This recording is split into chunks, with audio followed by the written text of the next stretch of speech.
नमस्कार, जोहार। धुमकुड़िया युवा में आप सभी का स्वागत है। अभी झारखंड इतिहास की श्रृंखला चलाई जा रही है और अकबर तक के शासनकाल को हम लोगों ने देख चुका है। अभी आज हम लोग जहांगीर और झारखंड देखेंगे, अर्थात जहांगीर के शासनकाल में झारखंड। अगर झारखंड के जहांगीर के शासनकाल की बात करें तो ये आपका 1605 से 1627 तक रहा है। तो इसी ड्यूरेशन में झारखंड में आखिर किस तरह की घटनाएं हुई वो हम लोग देखेंगे। इसमें आप दो महत्वपूर्ण चीज़ देखिएगा।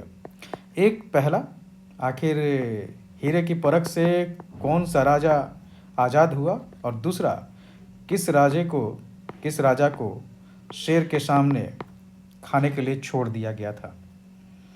ये दोनों घटनाएं झारखंड से संबंधित है। एक राजा को शेर के सामने जिंदा छोड़ दिया गया था ताकि शेर उसको खा जाए, और वहीं एक राजा को इसलिए छोड़ दिया गया क्योंकि उसको हीरे की परख थी। तो ये दोनों घटनाएं हम लोग आज देखते हैं जो कि जहांगीर के शासनकाल में घटी थी।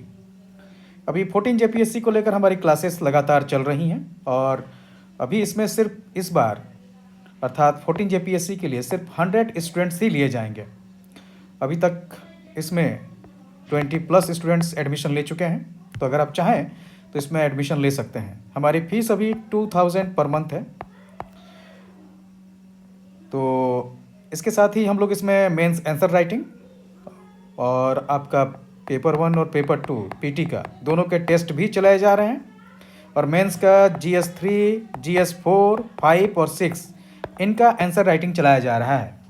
तो अगर इस क्लास को ज्वाइन करना चाहें तो आप कर सकते हैं। ये ऑनलाइन क्लासेस हैं। आपको मेंस के लिए PDF नोट्स भी दिए जा रहे हैं।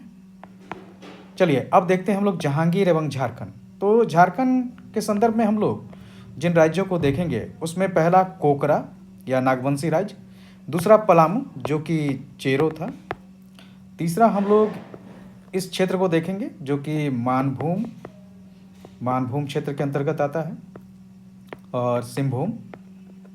इसके अलावा चाईचंपा क्षेत्र, इस क्षेत्र को भी हम लोग देखेंगे। सबसे पहले हम लोग नागवंशी राज्य को देखते हैं जो कि उसकी राजधानी कोकरा या खुकरा थी। उस समय नागवंशी राजा दुर्जनसाल वहाँ के शासक थे। नागवंशी राज्य के राजा थे दुर्जनसाल के समय में झारखंड अपनी राजधानी शुरुआत में खुकरा ही थी, अर्थात कोकरा। अगर हम लोग अकबर के समय से आए तो अकबर की मौत के बाद नागवंशी राजा ने मुगलों को जो सालाना कर देना था उसको बंद कर दिया था। न तो वो जहांगीर के राज्यारोहण के समय में शामिल हुए, न ही इस अवसर पर कोई उपहार ही भेजा था। मुगल परंपरा के अनुसार अधीनता स्वीकार करने वाले रजवाड़े और सरदारों को ऐसे अवसर पर मुगल दरबार की खातिरदारी अवश्य करनी होती थी। या तो वे स्वयं दरबार में उपस्थित होते या फिर अपने किसी प्रतिनिधि को उपहार देकर मुगलिया दरबार में भेजते थे। ऐसा न करने वाले को मुगल बादशाह का विरोधी समझा जाता था। तो ये एक महत्वपूर्ण कारण था कि कोकरा के राजा दुर्जनसाल जहांगीर के दरबार में जहांगीर के राज्यारोहण के समय उपस्थित नहीं हुए थे, जिससे जहांगीर काफ़ी क्रोधित था। दूसरी ओर जहांगीर को कोकरा या छोटा नागपुर के हीरो को पाने को लेकर जो व्याकुलता थी वो भी महत्वपूर्ण थी। उसने अपनी आत्मकथा तुजुके जहांगीरी इसमें इस बात का जिक्र किया है कि आखिर झारखंड में हीरे कैसे मिलते हैं। जहांगीर लिखता है कि एक नदी बहती है, शंख नदी की बात उन्होंने की है। तो एक नदी बहती है, इसमें से बड़ी विचित्र विधि से हीरा निकाला जाता है। वो लिखता है कि उसके कई सूबेदार कोकरा से हीरा पाने के लिए गए, परंतु वे मार्ग की कठिनाई एवं जंगल की दुर्गता के कारण कुछ खास नहीं कर सके। 1-2 हीरे प्राप्त कर लौट आए थे। इस प्रकार कोकरा पर मुगल सैन्य अभियान अवश्यंभावी हो गया। तो इसके 2 कारण हम लोग वस्तुतः देख सकते हैं। पहला तो जहांगीर के राज्यारोहण के समय में दुर्जनसाल जो कि नागवंशी राजा थे वो उपस्थित नहीं हुए, और दूसरा हीरे जो कि झारखंड की समृद्ध प्राकृतिक संपदा का एक भाग था। तो ये दोनों कारण जो है झारखंड में जहांगीर के द्वारा होने वाले आक्रमण के प्रमुख कारण थे। 1615 ईस्वी में इब्राहिम खान। इब्राहिम खान उस समय बिहार के सूबेदार थे, मुगलिया सूबेदार। तो 1615 ईस्वी में जहांगीर के आदेश पर बिहार के सूबेदार इब्राहिम खान ने कोकरा राजा के खिलाफ सैन्य अभियान किया। ये काफ़ी बड़ा सैन्य अभियान था। शाही फरमान में आदेश दिया गया था कि वो नागवंशी राजा को पराजित करे और उसके अधीन के सारे हीरा खानों पर अधिकार कर ले। मुगल सूबेदार के अभियान से नागवंशी राजा दुर्जन साल ने हथियार डाल दिए थे। उसने कुछ हाथी और हीरा देकर इब्राहिम खां को संतुष्ट कर वापस भेजने की कोशिश की, लेकिन इब्राहिम खां इसमें माना नहीं। दुर्जन साल वैसे भी इस अचानक हमले के लिए तैयार नहीं था। दुर्जन साल के 23 हाथी भी इब्राहिम खां के हाथ लग गए थे।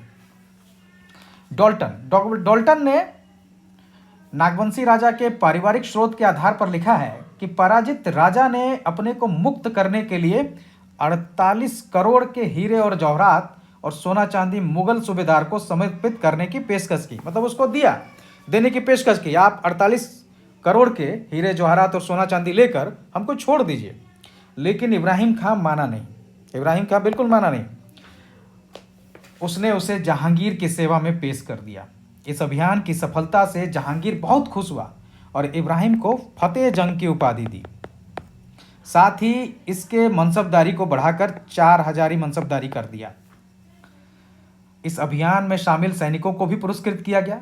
हीरे की खान पर जहांगीर का अधिकार हो गया। वाकियात जहांगीरी के अनुसार यहाँ 50,000 कीमत का एक हीरा मिला था और हीरा निकालने का कार्य जारी रखा गया था। उसे उत्तम हीरा को शाही जहांगीर को भेजा जाता था, अर्थात जो भी अच्छा हीरा मिलता था उसको जहांगीर के पास भेजा जाता था।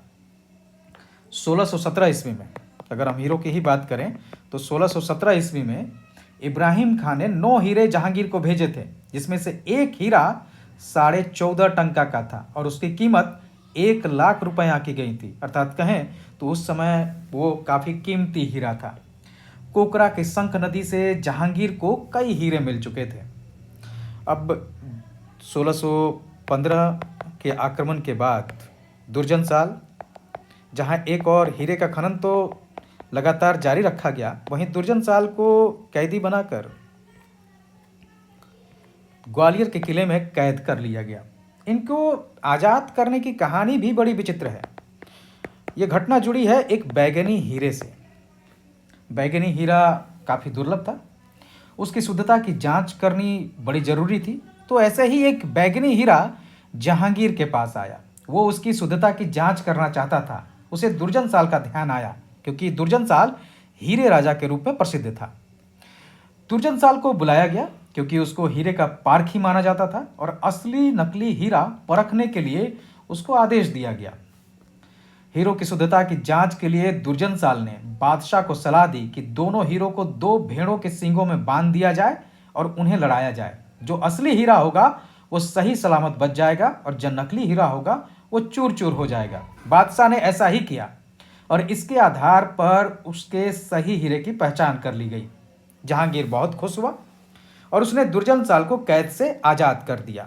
कहा जाता है इसी के साथ उसने जहांगीर के सामने दुर्जन साल ने 2 निवेदन रखे थे।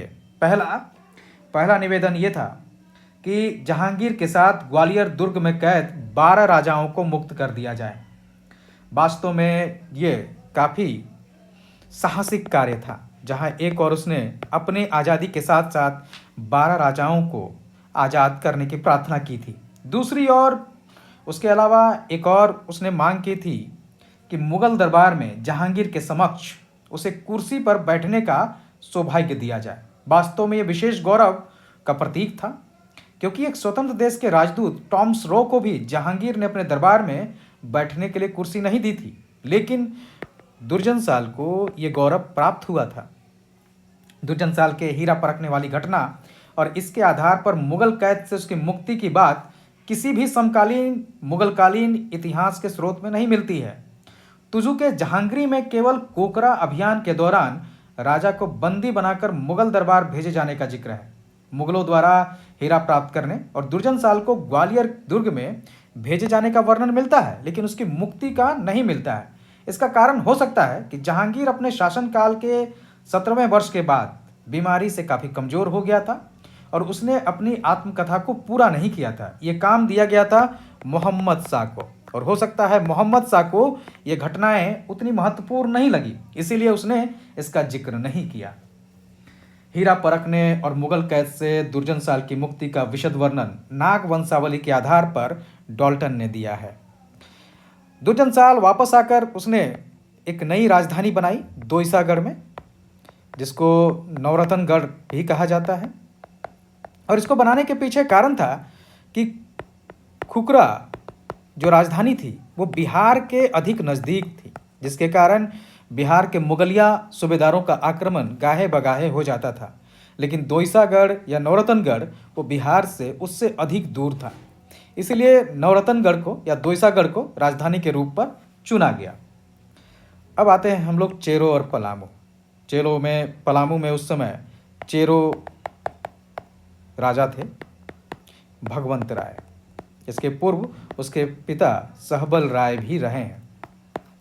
तो इन्हीं दोनों राजाओं, चेरो राजाओं के बारे में जहांगीर के काल की घटनाएं संबंधित हैं। पलामू किला।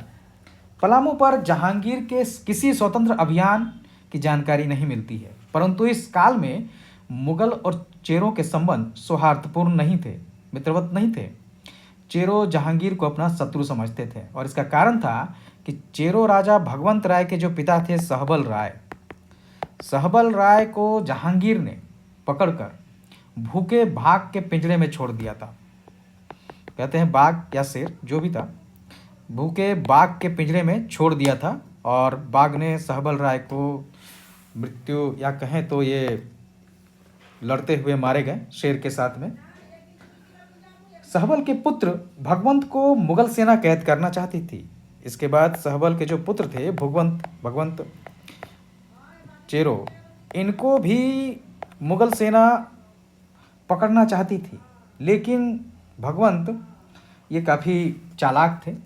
भगवंत राय ये काफ़ी चालाक राजा थे, ये हमेशा बचते रहे, और जब मुगल फौज इन पर आक्रमण के लिए आई तो ये कहीं अन्य जगह छुप गए थे। ये सासाराम के देवशाही जमींदार के यहाँ शरण ले ली थी। संभवतः अपने अभियानों के द्वारा जहांगीर भगवंत राय को पकड़ नहीं पाया। अगर हम लोग इस क्षेत्र के अन्य क्षेत्रों की बात करें, झारखंड के अन्य क्षेत्रों पर आखिर क्या स्थिति थी मुगल शासन की, तो झारखंड का जो मानभूम क्षेत्र जो था, ये पंचायत राज, बीरभूम, धनबाद और मानभूम का जो क्षेत्र था ये मुगल सत्ता के अधीन था। आईने अकबरी के अनुसार ये जो चय चंपा क्षेत्र था ये भी, जो कि हजारीबाग और गिरिडीह का क्षेत्र माना जाता है, पर भी मुगलों का अधिकार था। यहाँ से 15,000 रुपये का सालाना खराज मुगलों को जाता था। साथ ही समय मिलने पर यहाँ से 600 पैदल सैनिक और 20 घोड़े भी दिए जाते थे मुगल सेना को। झारखंड का जो मानभूम क्षेत्र था ये भी बंगाल के मुगल सूबेदार के अधीन था, या कहें तो संथाल परगना का जो पूरा ये क्षेत्र था और मानभूम का क्षेत्र ये बंगाल के सूबेदार के अधीन था, और यहाँ से नियमित तौर पर मुगल दरबार को कर जाता था। अकबर के समय से ही इस क्षेत्र पर मुगलों का इकबाल बुलंद था। सिंहभूम क्षेत्र पर भी मुगलों का कब्जा था। तो ये आपका जहांगीर के समय का झारखंड रहा है। अगले पार्ट में हम लोग शाहजहां को लेकर आपके सामने प्रस्तुत होंगे। तब तक के लिए धन्यवाद।